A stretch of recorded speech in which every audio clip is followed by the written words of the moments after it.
Hello everybody, and welcome to Lawrie's Mechanical Marvels. It's now time for What's Broken Now.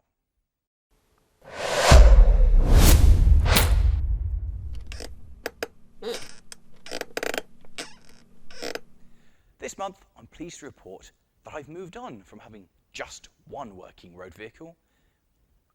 And so I suppose the question you want to know is, what have I actually managed to fix?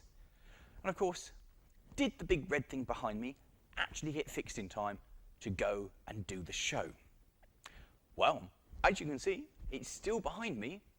Therefore, it didn't break down and get stuck out on the road. A bit of Jupiter has gone missing. And the guy said if I walk past all the engines, there's a stillage. And in the stillage, there may well be the air dryer with a bit of pipe of Dennis RS. So this would be the stillage, and hello. Oh, that is an edge. A bit. Oh, I need. And it's loose. And it says Dennis on it. That, minus this rather dodgy looking pipe, that doesn't go through. That's sealed. This needs taking apart. But this looks like the bit that has gone AWOL off Jupiter. Sweet! I've got my missing bit of pipework which has disappeared into the ether somewhere. So this is my new one that's been scavenged off another vehicle. So now we have the moment of truth.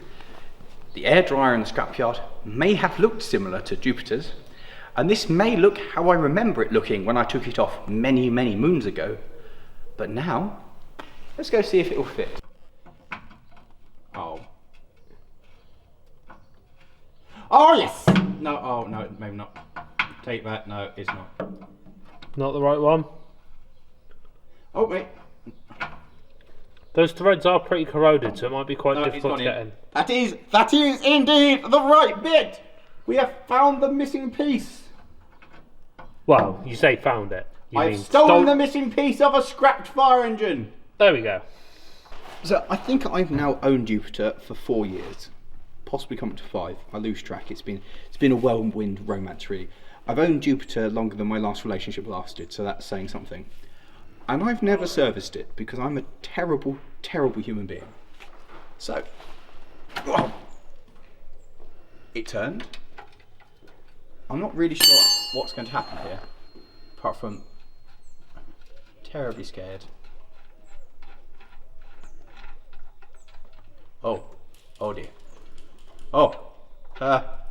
This is a bad idea. I don't have. Somebody help! I don't have enough hands. Oh my god, that smells absolutely foul. If I just take that all the way out, is that going to? Oh god, I don't want to totally get it out because it's going to just. It's at an angle, so it's just going to fly out forever, and it's going to. It's like sludge. Oh, did you see how close that got to my face? I think so. Right, put the key back in. Do that up. This is going to have to happen many, many times.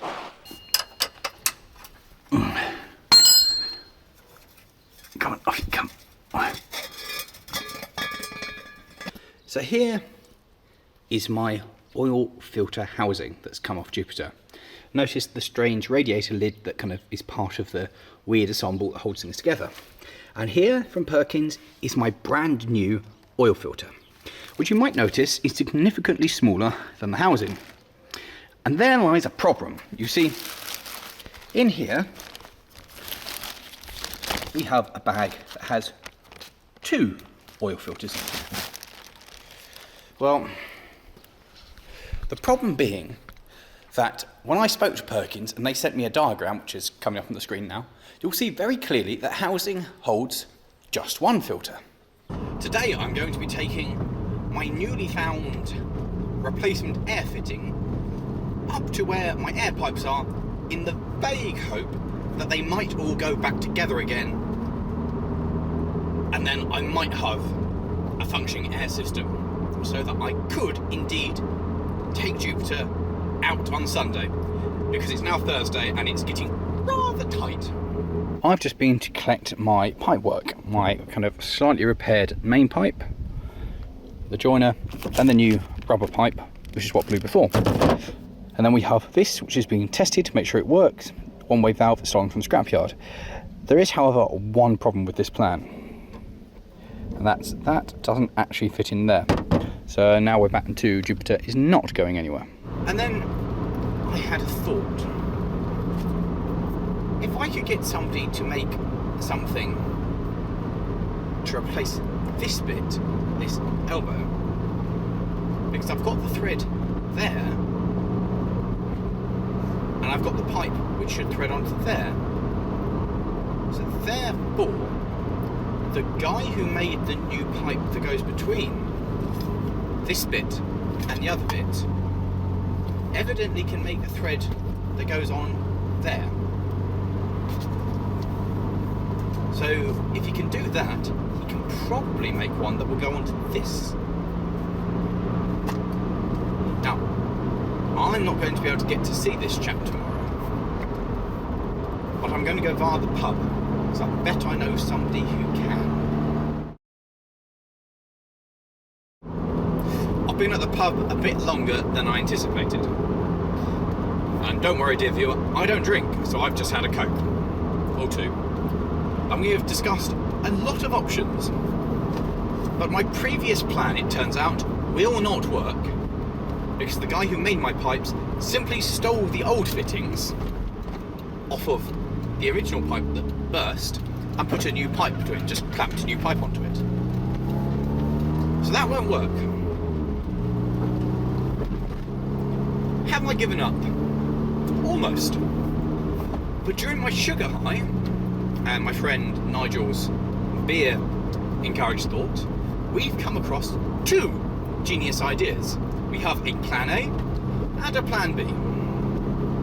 Plan A, return to the scrapyard post haste and take the bits that I've got and be like, I need a piece that fits this bit and a piece that fits that bit, and see what they say.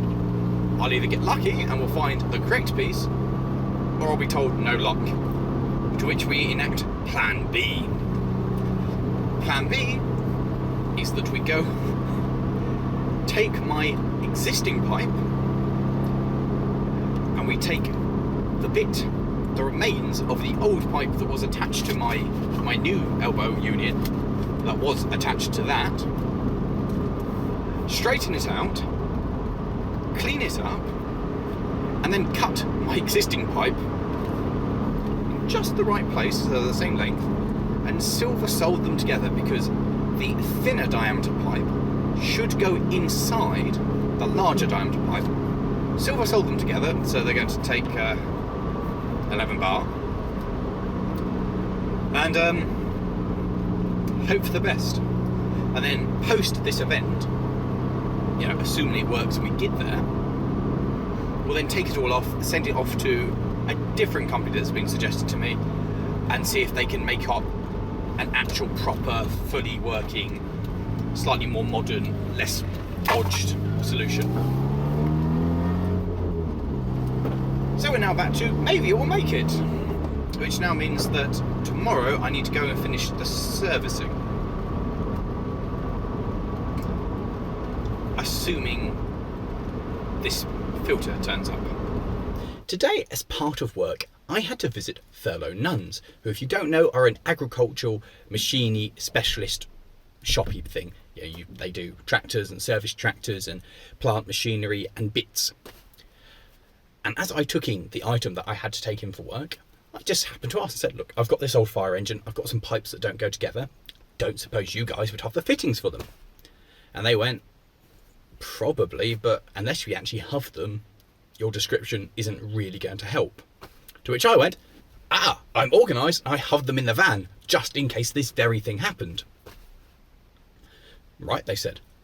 So I took in my pipework and they looked at it and scratched their heads a bit. And as a result, they've come up with this. Behold my new union. Behold my one-way valve, which will go into the air dryer. And my pipework that comes from the compressor. This is made up of 4 separate fittings. There's an elbow here, 1 valve here, and then 2 valves two things here that all screw together to make the elbow, to replace this tiny elbow. There is a slight problem now, which is the pipe should be a good couple of inches like that. And so putting it together, it might now not all kind of sync up, but have made progress. Which therefore means with 2 days before Jupiter is due to go out, we're back on schedule for it to actually happen. So having finished work, I headed home, hoping that Perkins would be as good as their word and there would be a package waiting for me, so I could turn around and go straight away back to the shed. There is! I now have all of the pieces to the puzzle, which is reassembling Jupiter. Or at least, I think so. I've got several pieces of a jigsaw, but I don't know if they are all from the same jigsaw. I won't know that and try to put them all together.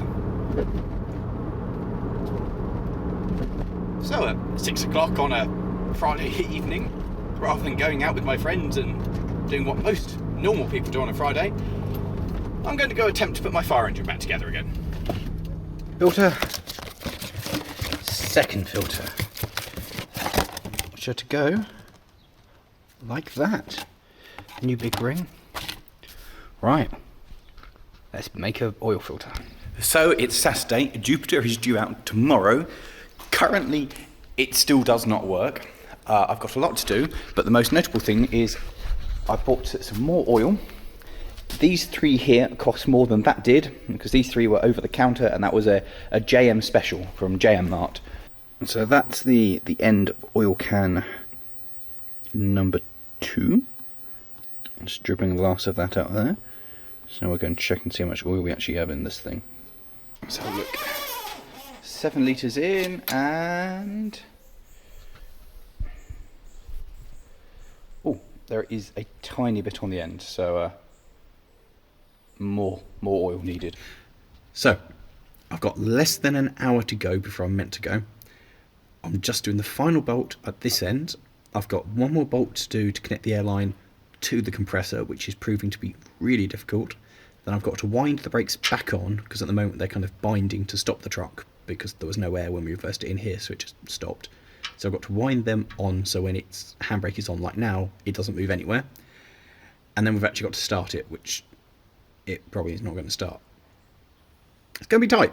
Getting really tight. So I'm underneath Jupiter. I have half an hour left before I'm meant to go. We still don't know if she starts, and we're just about to put a socket on this, which is the rear brake piston, and wind it back on so the brakes are on, because at the moment they're kind of half on, and do the same on that one. And once we've done that, it will be time to test it.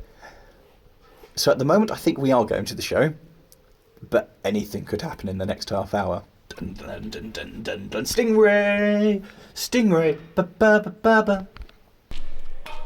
We have precisely 15 minutes to go, and everything now is back together.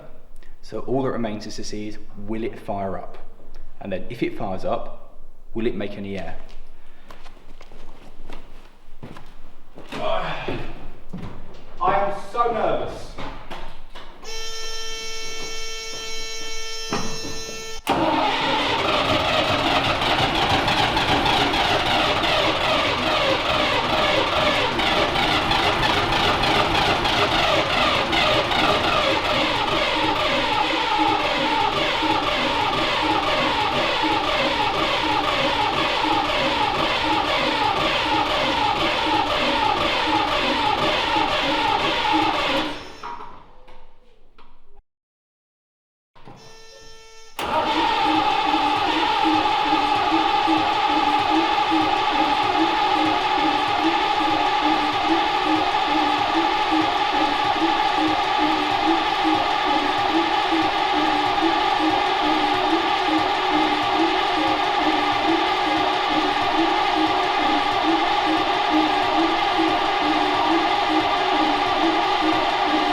No, well, it's a diaphragm, isn't it?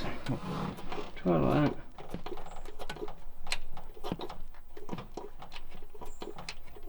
that. Could you not stick a little filter or a little funnel in here and just fill it with diesel? Yeah, we tried that. Yeah. Do you want me to go grab one of the little funnels? Yeah. Well, I've got a couple of them here.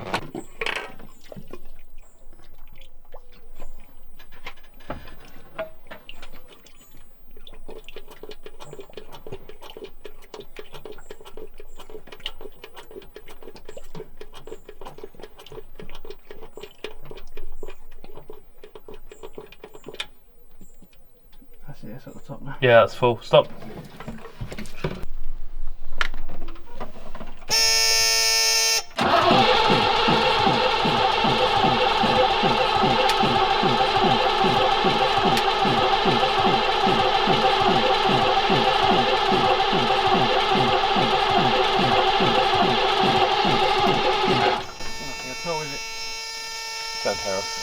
Where's...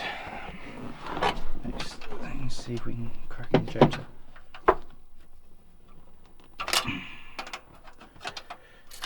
Oh, Just diesel in there. that's interesting, isn't it? Okay. Maybe you crack them all one by one, and there might have been like an air block in those It lines shouldn't there. stop it firing, though, No, should because it? the air should get pushed through. Also, the but problem is I can't, but I can only take off one at a time. Actually, it's something like where you've taken this pipe off, is it? Because of the inlet manifold's now open, isn't it? No, because that's only taking that off for that. It was, we had that on to start off with. I mean, that just means it's going to be sucking air in from there rather than from the air filter. Filters, yeah. well, it needs air fuel and it needs combustion. It needs like pressure, doesn't it? Right? Oh, Jesus. Oh, that's not And we know there's at least diesel in one of those injectors. Yes, which is interesting.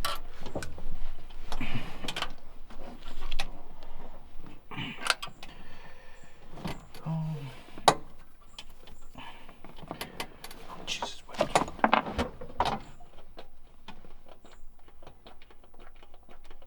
see, now that's not doing anything. Is that how you prime it then? Yeah. So either that's now got fuel in it, or nothing. I would have said yes, otherwise it'd be so loose.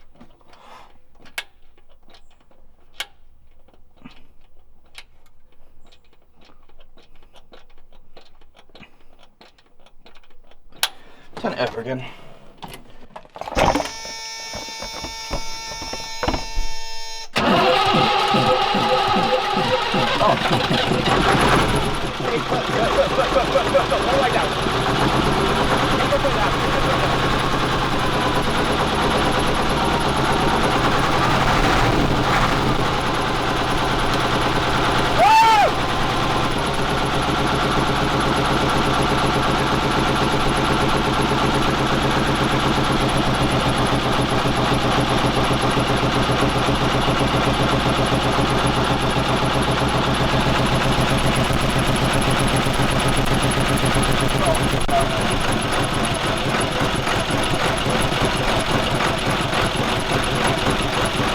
We failed in our goal to get Jupiter to the show.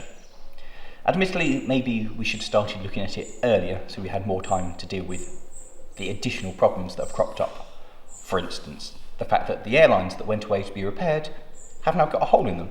It's only a pinprick, but as the pressure in the tank and the system builds, that's only going to get worse.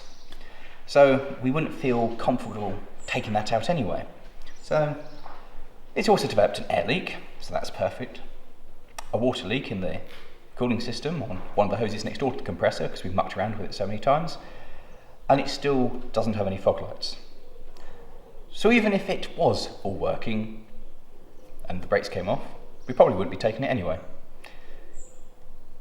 So that's all pretty depressing. So, it's still broken. It's not gone anywhere.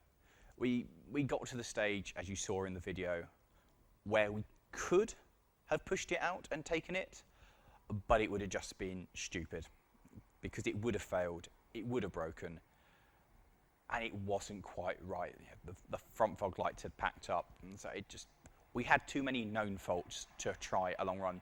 If it had been somewhere similar, say, something 10, 15 minutes away, we'd have probably gone for it, because we really did want to get the truck out there. But it was just too far, and we made the sensible decision. So once again, it's in bits.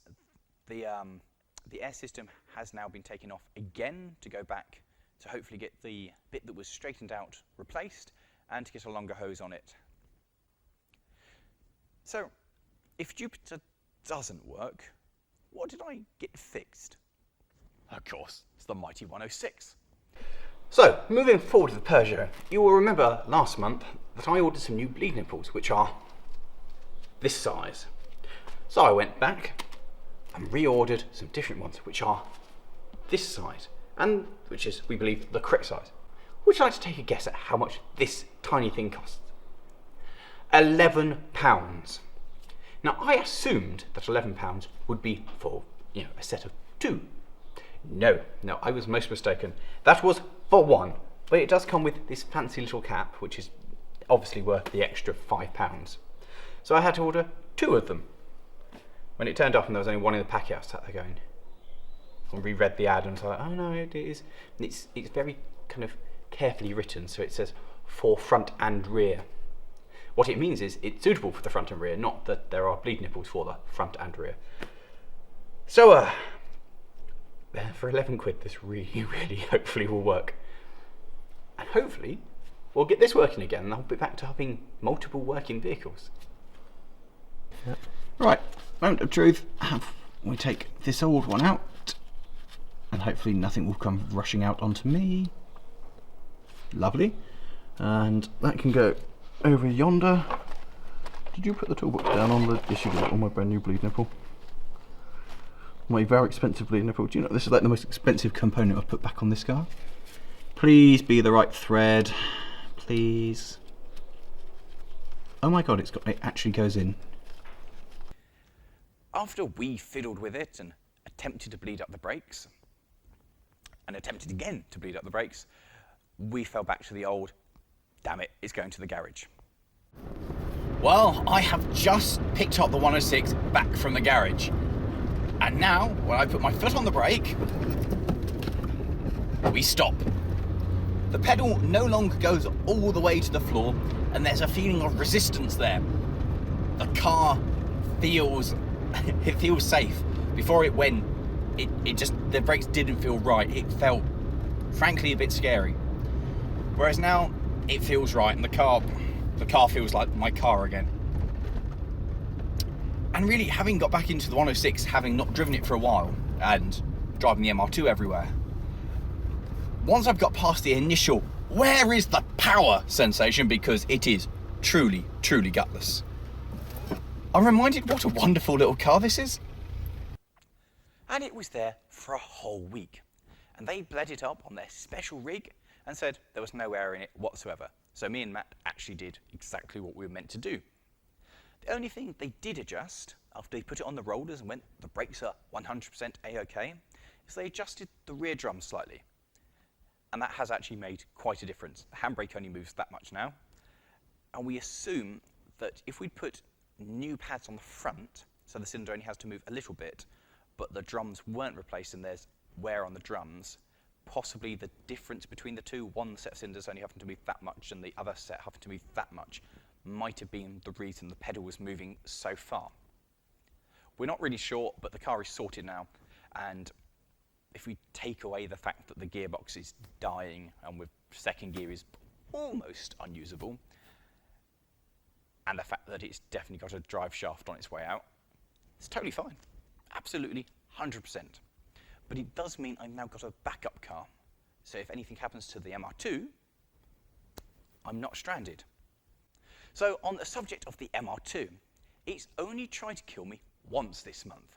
And so as punishment, I decided I'd park it up and take the 106 out for a run. And what did the MR2 do, I hear you cry? Well, one day when it was wet, I entered a roundabout at a sensible speed, genuinely sensible speed, and the back end just went, nope. So I parked it up as a punishment.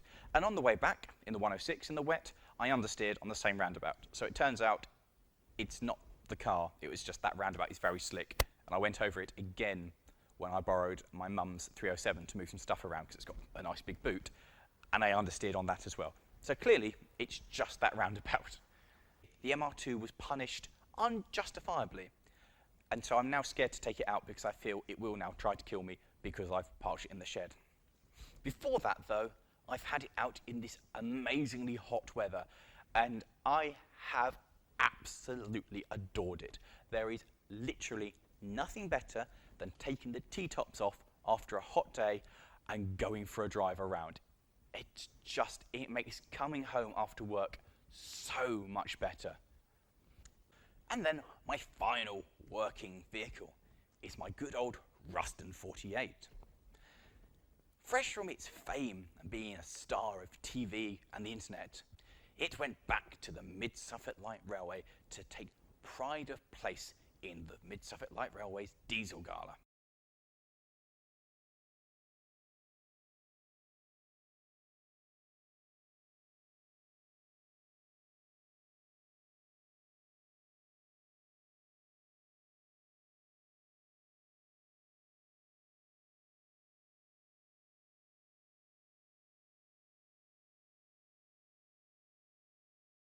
And it was fantastic because I got to crew it, which is possibly the first time I've been on it, certainly this summer, possibly this year at the Midi.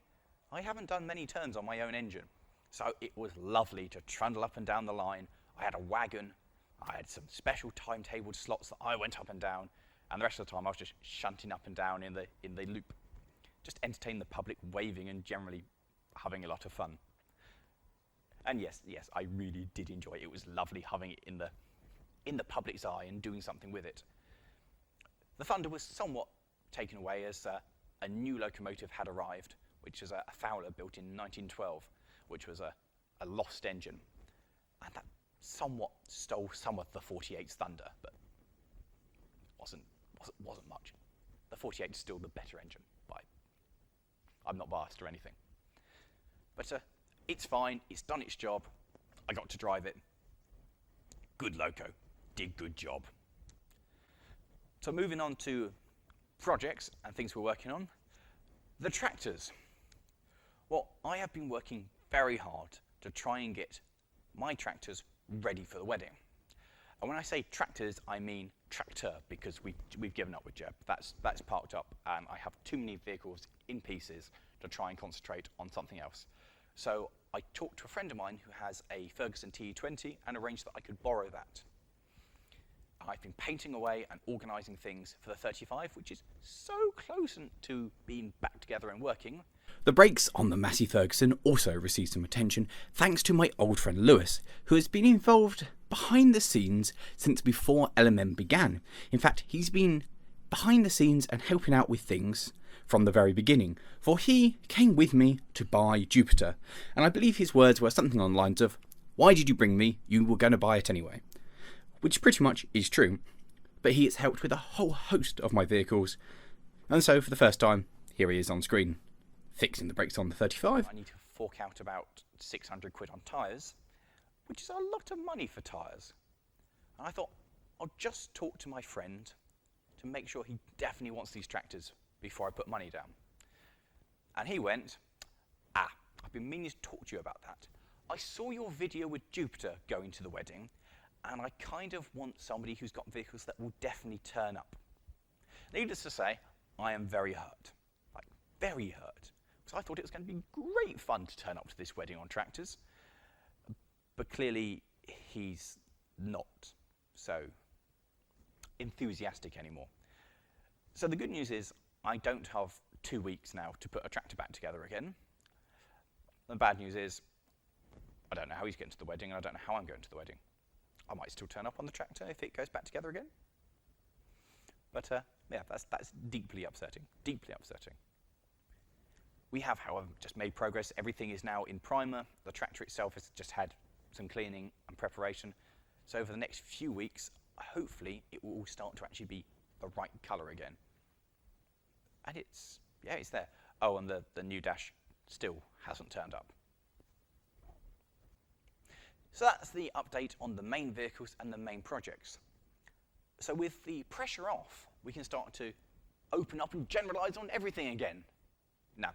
No, we've definitely decided that we make far better progress when we're concentrating on 1 or 2 projects. So moving forward, we're going to look at trying to maintain the vehicles that do work and keep them on the road, and work on 1, maybe 2 projects at a time, and then there will actually be progress and things will move forward. We haven't decided what we're going to work on yet, but we'll get there. We'll get there. There is some news with the Supera, however, because I really want to get it running again. Mostly because the brake's behind and it's still very difficult to move around. And also, I really, really want to get it up on some ramps and have a look at the underside and just put my mind at ease to how rotten it is or isn't. And then, depending on how bad it is, we can make a plan on moving forward with it. Because let's be honest, it is a stunning car, of which there are like 40 left in the UK. It's a rare car, and we do desperately want to get it moving and out on the road. Stop making a noise, Lawrence. I'm trying to film. So Trev came up, because Trev understands electronics apparently, and we did some continuity testing to see if we are actually getting power through to the fuel pump. The result was we're getting about 3 volts when we turn the ignition on, running to the fuel pump. We actually don't know what that means. We're not sure if that's not enough to run the fuel pump or it is. We really, really hope that the fuel pump isn't knackered, because the bolts around it are just, they're rust. There is no way we'll get those off, which would mean drilling the fuel tank, because the fuel pump sits in the top of the fuel tank, obviously. And we really don't want to drill down into the fuel tank, because that's just a recipe for disaster. That's a drop the fuel tank job and send it off to somebody. So we're hoping it's just a relay, but the wiring on the car is really weird. We've looked at the manuals, and wherever the fuel relay is meant to be, it's not.